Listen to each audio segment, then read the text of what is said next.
firefighters to beat back flames. At some point late last night, firefighters declared that one of the fires, one of the three major blazes, has been 70% contained. The other two, however, remain only 20% contained.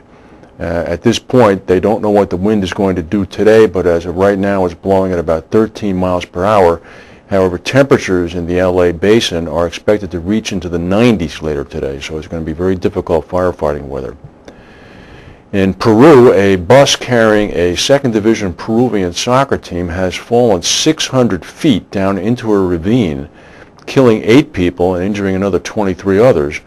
According to the Peruvian news agency, highway robbers forced the bus driver out of his seat at gunpoint. The brakes then came loose and the bus rolled off the cliff. 3 of the dead and most of the injured are members of the San Cayetano Soccer Club from the northern city of Salendin. 2 of the team's owners were among the dead. The team was returning from a game it had lost 10-0.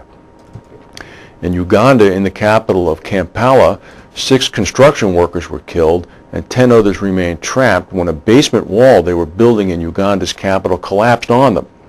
The fire brigade and members of the army are involved in a rescue effort right now.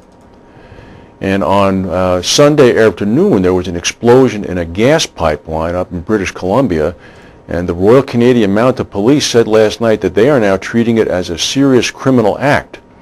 The pipeline was owned by the Encana Corporation, and it was feeding gas from oil-rich Alberta province to Canada's Pacific coast. The bomb went off about 30 miles east of Dawson Creek. It left a 6-foot deep crater. It didn't appear to sever the pipeline, although it did damage it. Encana is North America's biggest independent oil company, and the pipeline carries something called sour gas, which is a form of natural gas that contains hydrogen sulfide. And the Insurance Times is reporting today, the Insurance Day published in London every day, is reporting a very interesting story today that might be the beginning of something happening. They say that German insurance agents have begun to criticize the German insurer AXA for the insurer's cooperation with the internet auction house eBay.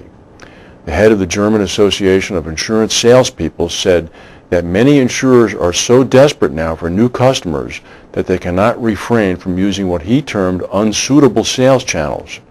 Indeed, AXA and eBay have signed a 30-month cooperation agreement. The first step is that the two are collaborating on a joint internet platform with information on AXA policies which may be purchased online. Beginning on the 1st of November, eBay clients will automatically receive information on different types of AXA coverage that might be suitable for products that they've just bought on eBay. Initially, the plan will focus on breakdown cover for electronic goods just purchased. AXA says that their intent is to get closer to the customer and to offer them insurance solutions more specifically suited for their individual needs. The agents say that the sale of insurance policies belong in the hands of well-qualified and knowledgeable agents. This is interesting news. It's not new news. This is for a country that worships Britney Spears, eats potato chips nonstop, and who can recite to you the contestants on American Idol, but would think that the Gettysburg Address is a postal designation. It's true. The number of Americans with high blood pressure is on the rise, thanks in large part to growing rates of obesity. This is according to researchers yesterday. However, increasingly, the numbers of those Americans with high blood pressure are getting the condition treated. The report was released by the U.S. National Institutes of Health. It looked at 6 years of data. It shows that only 41% of Americans have normal blood pressure. The rest have either high blood pressure and are being treated, or have something called hypertension, which is a precursor for high blood pressure. According to the director of the study, Dr. Jeffrey Cutler, the percentage of the population with high blood pressure is going the wrong way. It's increasing.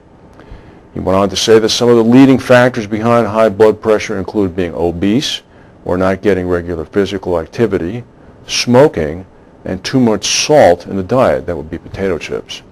He said that it's not a big surprise to the degree to which this is related to obesity. We've seen this coming. He said that during the 1999 to 2004 period, 61% of those with high blood pressure were being treated, and 35% of them had their blood pressure under control. Now, I'll tell you, the old cause and effect thing. We see it everywhere now. Wall Street, bailouts, blood pressure, obesity, smoking, driving fast and getting into accidents. We'll see what happens next. We'll keep monitoring everything. If Bernanke says anything that does any more damage or improvements to the markets, we'll come back and tell you.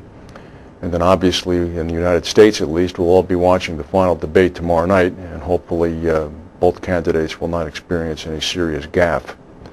That's all the news we have for today. Thank you for watching.